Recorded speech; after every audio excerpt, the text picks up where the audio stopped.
Yeah. Where were you when you found out? I was just hearing my gaff and I just started dancing around for probably about 2 hours. Only two. Yeah, no, I went to meet the guys after that. No, I mean it is as Rake said. Many congratulations. It's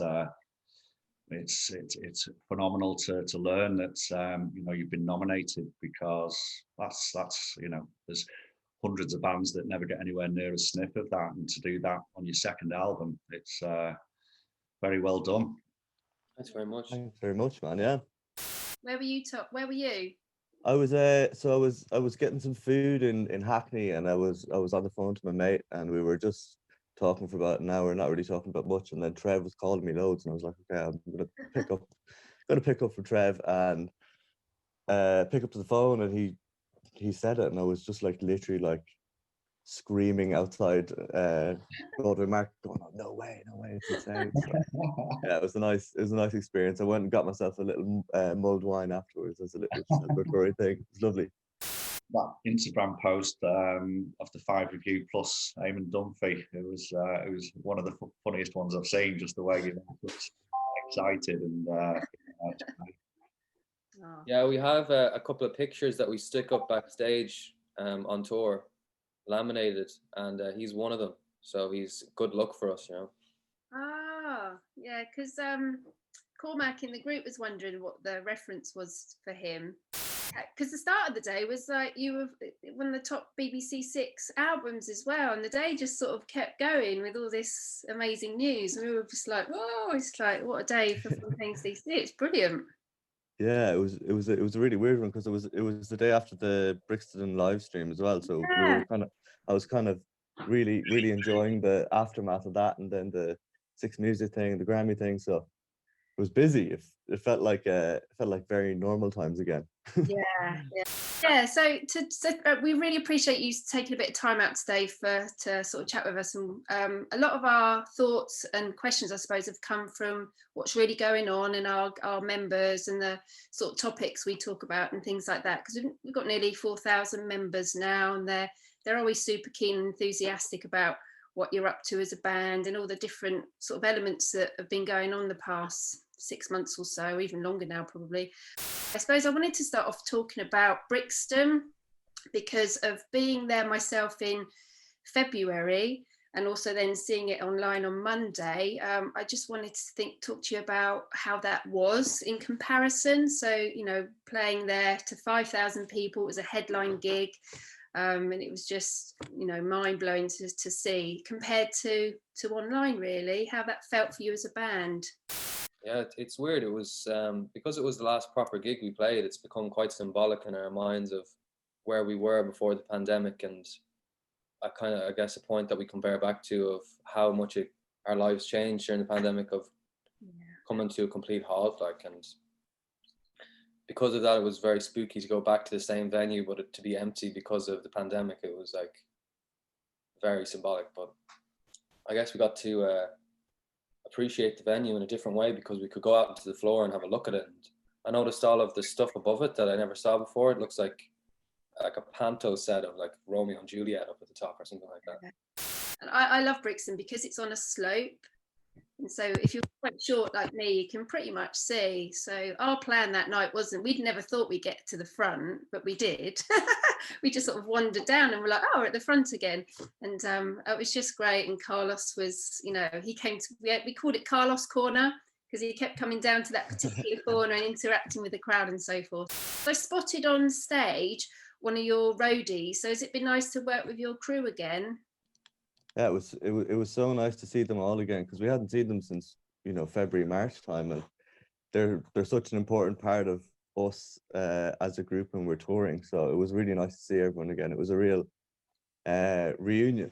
It was lovely. It was really, really nice, and I think everyone was really happy to be back, and a little bit of semblance of normality and backstage and all that kind of stuff. So it was really, really nice. And we were able to spend a bit of time with each other afterwards and sort of reflect about how it all had gone and so forth.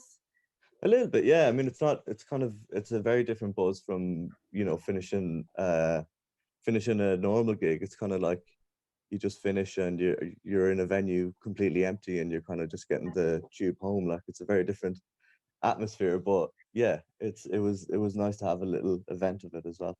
Yeah, they turfed us out pretty quick afterwards. They were like, okay lads, you've got 15 minutes until you have to go.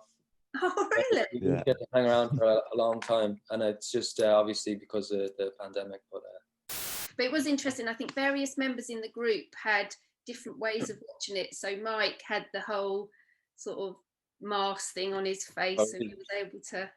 I eventually worked out that you could spin around after about 40 minutes in. I was like, oh, you can go around here and see the roof and so forth. But yeah, it was quite funny. And the whole build up to it, everyone was like, oh, how's it going to work? How's it going to work? But once it was going, it was just really good, actually.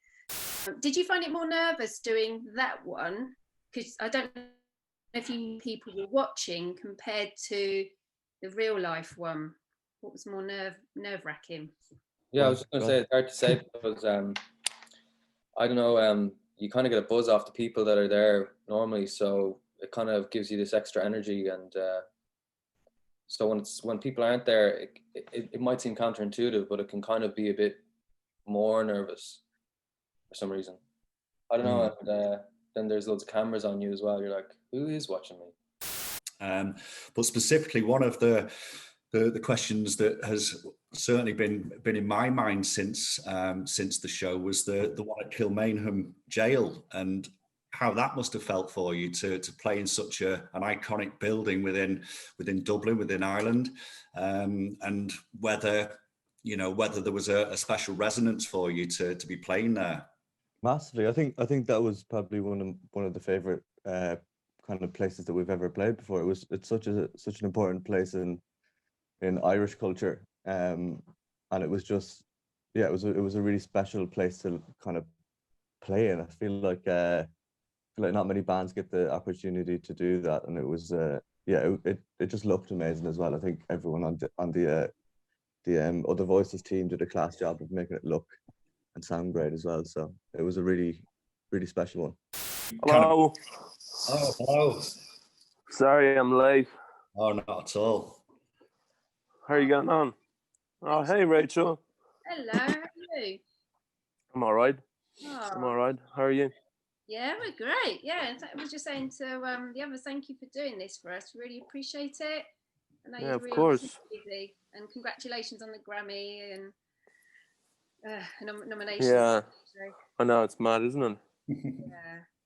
We've just been talking about the sort of performances that you've been putting on over the last few months for us, Carlos, and just been speaking about Kilmainham in particular, and just following on really about those shows. Do you have a favourite of Montrose, Kilmainham, Brixton? Which one, do you think will stand out for you when you look back in the future? I think Kilmainham was probably the most special one of all of those, because I don't think that would, we wouldn't be able to make that happen if it wasn't for the circumstances. And it's such a special place. Yeah, I think that really meant something to me. And I kept thinking about a lucid dream, because Grian's spoken about how that has got some connection to the past, and I'm getting them now. It's just goosebumps, thinking about that performance within that building. For sure. Oh, I love your T-shirt. Pardon? I love your T-shirt. Amazing. Yeah. Pac-Man, is it? Pardon? Pac-Man. Pac-Man, yeah. No, you've got the Spaceman 3. I've got a Pac-Man one though, Con. I'll put that one on next time. Okay. Did I learn anything new? I'm not sure of anything new. I mean, I just, I think we all took time to write quite a bit, and I think just play music. I picked up a mandolin when I was in Spain. I spent a couple of months in the summer in Spain in my parents' house, and I had an old mandolin there that I bought when I was a teenager. Oh, nice. And so I started writing a bit with it, and I'm pretty excited about that. I think I'm gonna try to get it over here so we can use it in the room. What about skateboarding? Oh well, yeah, I tried skateboarding again as well, and I broke my foot.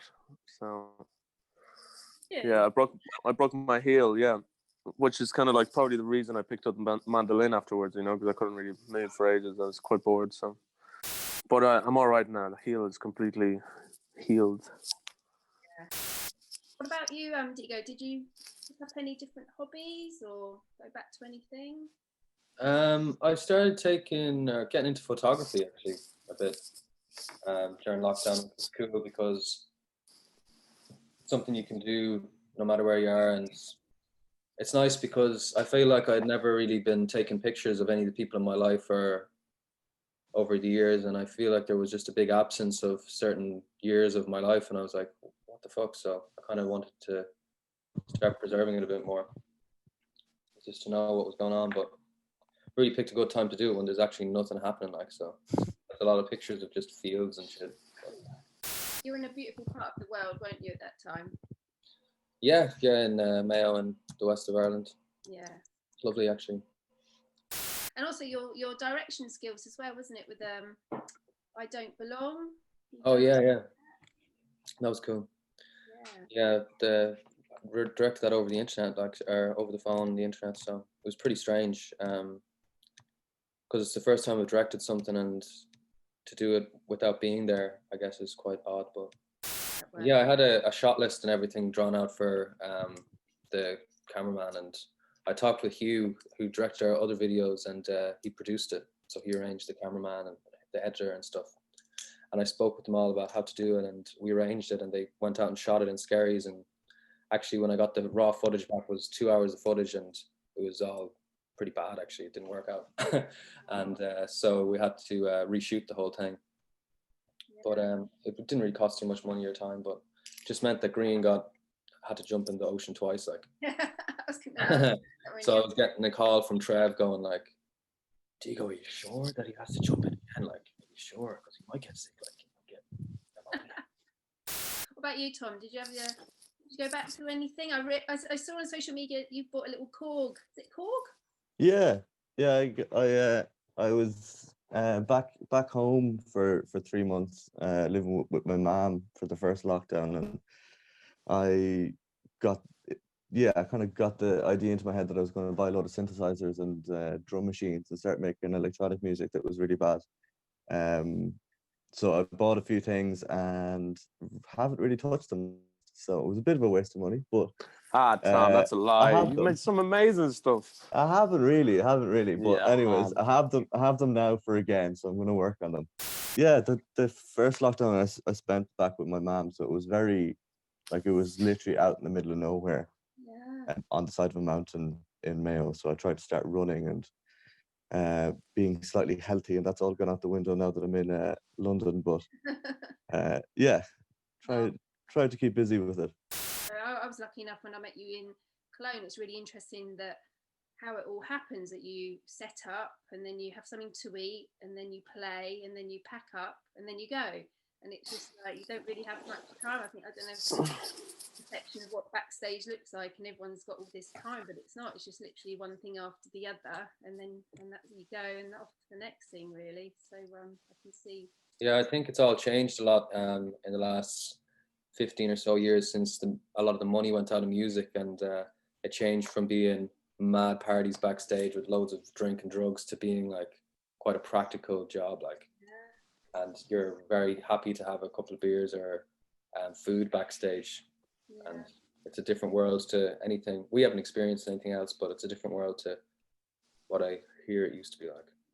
One of the sort of topics that's discussed on the fan page amongst the members is how you've talked about you sort of bonded over a love of poetry when you were at college together, and that we're aware that you self-published 2 volumes of poetry. Is that something you can see yourself returning to in the future? I think that'd be really nice to do that at some point. Yeah, it's just, but I think it's very the time, the way things were when we did that was very different. we'd just hang out every day in a pub in Dublin and chat and show each other whatever we were working on, and we didn't have anything else really, to be showing each other. And whereas now everything is so much more hectic that I don't know. But I think it'd be great to do that at some point in the future. I mean, I think that's something that would give us all a lot of satisfaction and love. And in terms of those two volumes that were published, a few years ago, can you see them being reprinted? There's certainly been a lot of people wondering that and hoping, I suppose, more honestly, that they may get a chance to see them, because they were quite limited in number. Am I right in saying? Yeah, I think so. We printed them in the library in college. We just spent a day doing all these copies ourselves, and I don't know. I still have the files in my computer, but they haven't been open in a long time. So I don't know. I still have some copies of the actual books, and I don't know about you guys. I've read the poems through again, and your poems are all still good, but mine are so cringe now. Maybe you'd have the same feeling if you read yours. I don't know, but it's just so indicative into the headspace we were in then. And it's kind of nice in a way, because it shows we were trying to be something. But I don't know.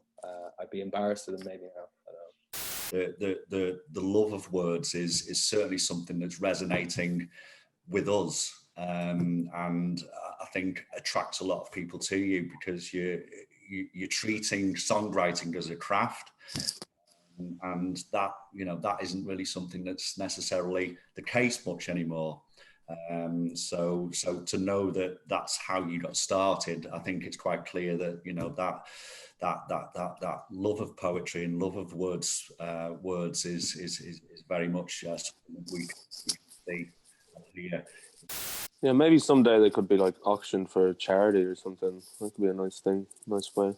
We won't hold you to it. Yeah, thanks for answering that, because as I say, a lot of people have been interested in learning that. So thank you. Can I just ask about releasing A Hero's Death?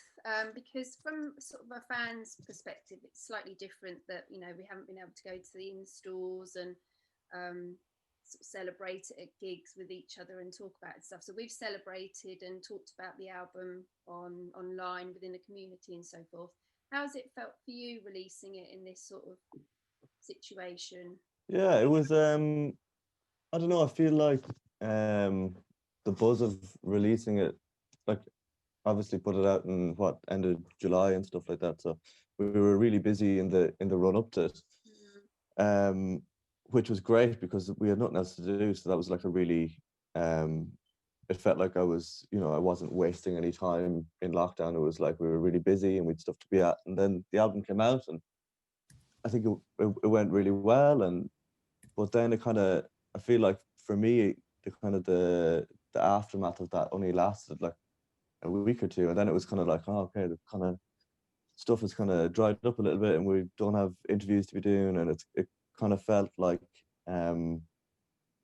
there wasn't that many legs on the album, in the sense that I didn't really have that much to do after it came out. So that was a bit of a strange one, because generally you'd be touring loads and gigging loads, and you feel like the album has this lifespan.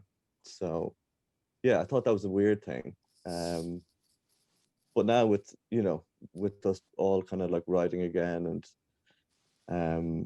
yeah, it feels like we've more of a focus now, so it's good. I think I was talking about Jools Holland, and how it was people would go, "Oh, so you play Jools Holland? How's that like?" And I go, "I have no idea." It was in my kitchen. But I mean, still, I guess nice to be on the show. But I guess that's kind of what I meant. Yeah. How have you found releasing A Hero's Death, Carlos? I think there's something really good about it, and that's that. I think there's something really old school about just putting out a record and not touring it, and letting the music do the work, and because we're used to doing it differently. I think it felt, maybe it caused a bit of anxiety, not knowing how well it was doing. Obviously, the first week we knew there was a success, but then after that, it's is it still relevant after the first week, we're not in the charts anymore, so we don't have any way of knowing if people are still buying this or enjoying this, or if it's actually making the impact that we wanted it to. But to get different things, different bits of news, especially like this week, the Grammys, it really is very reassuring in that the record, the music has been continued to speak, on its own, and I love that, to be honest. I love that kind of sometimes it feels like the way the industry works now, the way a record just almost from the industry point of view, the record promotes the tour, and it should be the other way around. And doing things this way, it means that it's just the music that's important. There's none of the stuff around it is as important as the music itself. So I actually kind of love that now, especially now that I've been reassured with a nomination to that, and I know that people actually still care, because it's also very easy to just convince yourself that no one gives a shit anymore, after a couple of months. So. And we're coming into the season of album of the year lists, which will coming. Yeah. So I've got a feeling that you may get a nod on a few of those. Yeah, I hope so. Yeah, I'm sure so. Thinking about albums and so forth, so have you got any top 3 albums you would recommend from this year for our members to think about? Really, I know Hurley's talked about Baxter Jury, and I've really enjoyed some of his stuff lately. I just think it's really interesting. Yeah. I would have definitely said Baxter Jury as well. Yeah, that's a great album. Any other albums that have come your way over this last few months that you could share with the members to maybe go and check? There's an album came out by a woman called Billy No Mates. Bristol, I think she's based in Bristol. Her album came out during the summer, and I really enjoyed it. I thought it was a cool kind of mix of like Sleaford Modsy kind of music, but it's kind of pretty pop as well. So I really liked that record. That was good. How about yourself, Connor? Is there any album that stood out for you this year? I'm so bad when it comes to questions like this. Like I just listen to old music all the time. Like you're a bit like myself. Just in my own world. Like I was just listening to Pixies as usual, and like I'm getting into funk recently. Like after never got into it before, so all like Parliament and Funkadelic and stuff like that. What do you think about your label mates, Potteries? Welcome to Bobby's Motel. Have you had a chance to give that a listen? Because I found that to have a lot of funk certainly in the drums and the bass, the rhythm section. I certainly felt that they were coming from a funk angle. Yeah, they've definitely got some kind of funky muscles in their bodies. Yeah, something's twitching. One of the things that we wanted to ask was, the last couple of years has probably been quite mind-blowing for you all with the rapid rise to public acclaim. What positives or negatives have you felt has come along with that journey, if any? Yeah, I think that's a hard question because it's. I think it's quite a personal one at times, and I don't know. Sometimes I feel like I'm always complaining, when I talk about this stuff, and I'm kind of sick of that. I'm sick of just giving out about success. It's like, it should be a great thing, but I don't know. I think maybe I shouldn't answer this question because I'm just gonna make everyone depressed. So. Well, don't invalidate your own emotions, man. To be real and not just pretend like either, like. Are you finding this sort of year easier than last? Is that a fair question to ask you? Is it? Are you coming to terms perhaps with the changes that must have? Yeah, definitely. This year was definitely easier than last year, and it also made me feel like I should have done last year differently. Yeah, I don't know. I think this year was great in that sense that we achieved something last year that allowed us to like just kind of cruise through this year without a little bit tight, but like, you know, not really, you know, still being able to afford all the basics, you know, and just focus on music and kind of be knowing that that's what I should be doing, you know, that I should be just playing music because that's what we do now, you know, that's what we're allowed to do all the time now. And so I think this year was definitely better in that sense, but it also made me see how much maybe you know, how much last year's the kind of quick success last year made me anxious, you know, and how I was kind of scared of how fragile it seemed, you know, and that didn't allow me to like properly enjoy it because I just kind of spent the whole year thinking something's gonna go wrong here, you know. What about you boys? I feel like this year was actually a really good thing for us. It kind of brought us back to like ground zero, and yeah, got us used to not going at a million miles an hour. And I feel like I'll be able to deal with really intense touring way better now that I know what life is like to be doing nothing for 3 months. I feel like I'll take the good parts of that and try and apply them into normal life again. So I think overall it's a positive thing.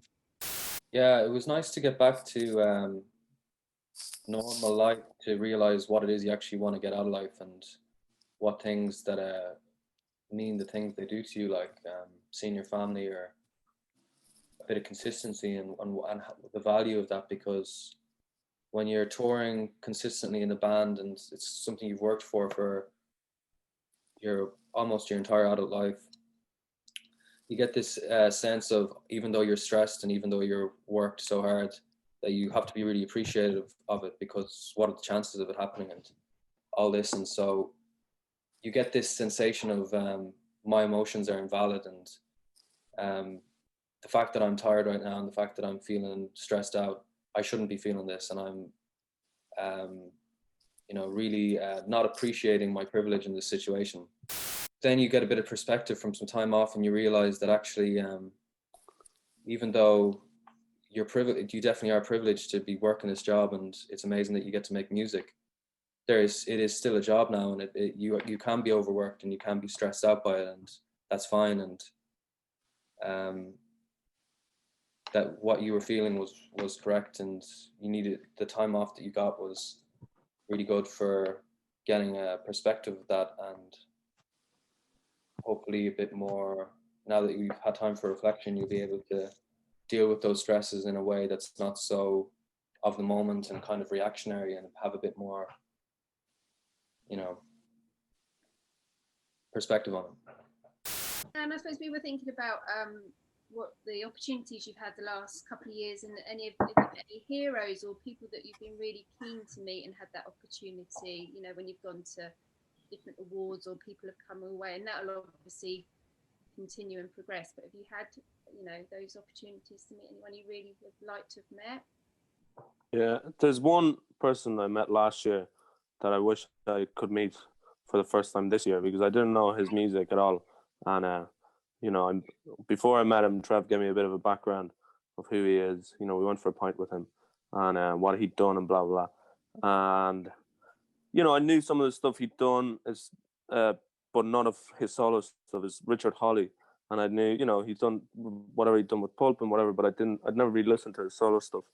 And I literally listened to his record every night to go to sleep now, and probably first record I listened to in the morning. I'm completely obsessed. Like the album Cole's Corner, and you know, when I met him, we had a few points with him, and he was like an absolute gentleman, really interesting guy. You know, really good speaker and really funny. And but I wish I could meet him now for the first time. No, now that I'm just completely obsessed with his music, because I didn't know that he'd written that kind of stuff, you know. Better that you met him then, man, because you'd be a total fanboy now. Like, yeah, but I kind of want to do that, to be honest. You know, I like him so much that I kind of want to allow myself to be a total fanboy, because I am that obsessed. You, Tom, have you met anyone you've really, you know, been really excited about? I'm trying to think, to be honest. I don't think I have, to be honest. Maybe I just don't put myself in the situation where I meet these people. I don't know. It was really nice to meet Richard, Hawley, and but I'm trying to think of like people that I've met that have really blown me away. I don't know. Like I feel like I just don't. I don't know. No, no was my short answer. Tom, Good Tom, answer. What? you met Matt Helders, man. Oh, I met Matt Helders. Oh, fuck yeah. I met Matt Helders. Actually, yeah. I met Matt Helders in a bar in LA. And I wasn't expecting to meet him at all. So we were going in, meeting Ian. And I walked over to him and I like said hello. And then I like looked down to my left. And Matt Helders was there. And I absolutely shit myself. I was like, I couldn't speak to him at all. So I'd really actually like to meet him again because I feel like I didn't have a good conversation at all. I was just like, oh my God, you're in LA. Oh, that's class. And where do you live? And oh, that's great. You live in LA. And it just was such shit conversation. Like, yeah. So I'd like to meet Matt again. Definitely. And then Carlos, you arrived. I was talking to him a bit, like trying to play it a bit cool, but obviously still really nervous. Like, and then Carlos showed up and didn't recognize him. Like, Really? I was just like, I completely interrupted him as well and just started talking to Tom, and Tom was looking at me real weird. And I was like, "No, man, you need to listen to this. You need to listen to this." I'm telling him whatever, probably something completely irrelevant, You were And I was just going on excited about some Japanese restaurant, I sushi think, place, some yeah. sushi restaurant. And I was like, "You need to hear about this sushi place, man. You need to fucking hear about this." And Tom was looking at me like, "Why are you doing?" I'm like, "Man, this sushi place, seriously, like you should have come, like." And then I think about like 3 minutes after I arrived, Matt just left because I completely like interrupted the whole thing. And he was like, "Well, anyways, I'm going to leave." And Thomas was like, "What the fuck did you do, man? Do you know who that was?" I was like, "No, who was he?" "Matt Elders, man." I was like, "Oh, fuck." Right, Deego, have you had the chance to meet anyone? I'll never get over the fact that I know Koch Reardon from the Pogues now. Like, Oh, yes. Yeah. that's amazing, man. Like, actually, that if I bump into her on the street, I chat to her and like, I just think that's crazy. Yeah. Bizarre world. She took a photo of you and her, didn't she? And put it Yeah. on. Put up a selfie, like, what the fuck? I should be taking a selfie with you. Yeah, she's really supportive of you on Twitter as well. She's always sort of Yeah. She's like our auntie, Such a cool auntie as well. Yeah. Yeah. Legend. So cool. because we had Mike Joyce saying good stuff about you, Tom, as well, didn't we? Yeah, that was amazing. I'd love to meet Mike, actually, in fairness. Yeah. Love to meet him sometime. Huge like hero of mine. I can well imagine. Yeah. Maybe he lives in London. He's in Manchester, I think, is he? Oh, really? I'm not sure actually. Where he's based, obviously, he comes from Manchester, but as to where he is nowadays, I'm not too sure. Yeah. Occasionally on, is it Radio X or XFM? I can never remember what it's called nowadays, but he does do a show on there, but as to where he records it, I'm not too sure. Yeah. Well, hopefully that opportunity will come. He's obviously a fan of yours, Tom, so that must have been music to your ears, or quite Yeah, at the same time. It was so cool. I seen somebody sent me one of the tweets, and I was like, this is like the first time I get to be like, yeah, that's class. That's really cool. So I was happy out with that now. It was really cool. 2020 seems to have been a year where artists have collaborated. I'm thinking of Idols, obviously, with their latest album. They've had quite a few other musicians collaborating. Is that something that you would see yourselves or would like to do in the future, collaborate with other artists? And if so, any names? I'm thinking Richard Hawley, perhaps for Carlos. Yeah, I mean, I'd love to do something with Richard. Me and Curdy, I think, would love to do that. I've been talking to Carl Barrett for the whole year about doing something together, but we just never get anything together. He keeps trying to get us up to Margate to record in the studio. We just need to do it. It's one of those things I'd love to do, but it just never they've opened gets a done. studio there, haven't they? And a hotel. They've opened a hotel and have a studio in the basement. So he's just always kind of asking us to go up and work with him. But yeah, we just haven't yet. But I'd love to do that at some point. I definitely don't want to procrastinate on that. I think it'd be amazing to do something with Koch as well. Or maybe Shane McGann. Look, I'd love to do something with Sinead O'Connor. Yeah, that'd be amazing. Yes, yeah. That'd be so cool. Yeah, I mean, obviously, recently we've heard the news that she's sort of needed a bit of help, and hopefully, you know, she'll feel better soon. And she's such a talent, isn't she? I mean, literally a voice that's been given to her by God. And to wind up really, we're just thinking about the third album. I'm not sure what you can say and stuff, but have you got any inspiration for the direction you're taking, or Tom's hat? Yeah, nice little paddy hat. that's awesome. the whole Beach Boys reference that you probably just threw away once, you know, became so important, it seemed, in advance of the second album. I think people were almost expecting, you know, for you to turn up in Hawaiian shirts and sort of live in the whole Californian life.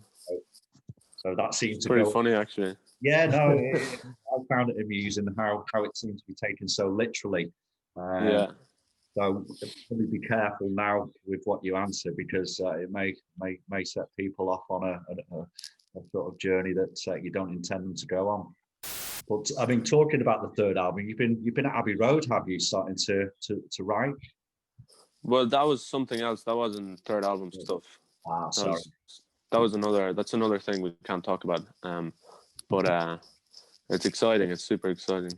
I asked Trev what we're allowed to say about that last night. All right. And what did you say? Nothing. We're allowed to say it was a song we recorded for a movie. All right. Fantastic. I mean, how did you feel walking through the door at Abbey Road? Was that another sort of, you know, tick off the wish list almost? Yeah, it's absolutely amazing. Yeah, it's almost like a mecca, isn't it? You know, for certainly music from this side of the Atlantic. It just feels really like the only thing I can compare it to is actually walking into a big cathedral, and that feeling of like peace that you get, or like something happened here, but in a really silent, peaceful way. And it's like in this big recording room where we weren't in the room where they did most of their work. We were in the room where they did Revolver, but the guy gave us a tour of the bigger rooms. And when you walk in there and you're just imagining like John Lennon or Paul McCartney sitting at a piano, and that piano was in the room, and it was the one where they recorded Penny Lane on, and you're just like, go over and you play it, and you're like, what the fuck? Like, this is where they made this music, like this. And it becomes a thing of like, all this legendary music was made by people, and it was made with the same tools that we make our music in a similar fashion, but just by people who are amazing at their craft. And it was just really amazing for that to become humanized. And yeah, we're just wondering also, thinking about thoughts and writing and so forth. Do you keep a journal and a diary? So when you're out and about and different countries and stuff and thoughts, you keep a diary journal type thing for yourselves? I don't. Yeah, I really wish that I kept a journal for the whole of last year. I feel like I've forgotten most of it, which is really sad. I feel like there's so much that happened and I didn't write it down. So it's kind of I started one, man. Did you? But we got so busy that it was, when do you write in it? Like, it was actually, you can only keep it going for a couple of weeks. Yeah. Is it something, Tom, you would think about doing in the future then? I'd love to, yeah. I feel like there's so much, or I'd love to actually, all five of us sit down and talk through each tour and kind of write down the stories from it, because I feel like if five of us are there, we'll be able to pick out all the little intricacies of the crack, like, you know. I feel like there's so much lost in my mind, but if there's five of us, we could actually piece it together. I'd love to do that. But like, yeah, I think going forward, I'd love to keep a journal. I think it'd be good. Yeah, we should do that. We should do that just with and record the whole conversation, you know. We should. Yeah, and then listen back to it, and I think that way we'll never forget. Yeah, because we've got a younger membership now. Since you've been on Radio 1, you know, we've shifted the age ranges has gone a lot lower. And we've got a young lad who wanted to come to Ali Pali, but because he was only 16, his mum wasn't keen. So everyone in the group was like, "Oh, we'll meet you at the train station. We'll bring you to the gig." That's nice. Yeah. I mean, yeah, just really want to say thanks, for all your support from so early on. And you've all, you've been there in so many of the different shows, and, you always, so everything we release, gets like pushed in there, and it's just, thanks so much, The numbers keep growing. It's across dozens and dozens and dozens of countries. Some countries I've not even heard of before. There'll be one member. Wow. They're the coolest person in that country because they're fans of Fontaines, and they've found the group and they've joined the group. But it as Rach touched upon there, since Annie Mac in particular has been sort of getting behind you, we've noticed that the age profile has definitely started to shift now towards we can see all this on the demographics, and there's I think the largest constituency now is between 15 and 24, whereas before it was very much the 35 to 55, because my and Rachel's generation, we were, I suppose, spoiled in that we had less sort of avenues to explore. You'd have the NME, you'd have Sounds and Melody Maker, you'd have Radio 1, and it was very limited, whereas now there's just so many sources, whether it's Spotify, this, and it's all playlist, and people don't seem to listen to albums. But I think you're starting to resonate, with the younger crowd, and I suppose they're the audience that you do need to be sort of playing for, because they're the ones with the energy. That's really interesting. That's great. It's certainly been great speaking with you, and thank you, as Rachel said, for the time that you've given us today, and we'll look forward to following on from here, and see hopefully a better year in 2021. Yeah, let's hope that. Fingers crossed. Thanks very much. Yeah, no, thank you. Well, it's great to see you again. Thank you very much. Oh, no. Go. And, we'll see you another day.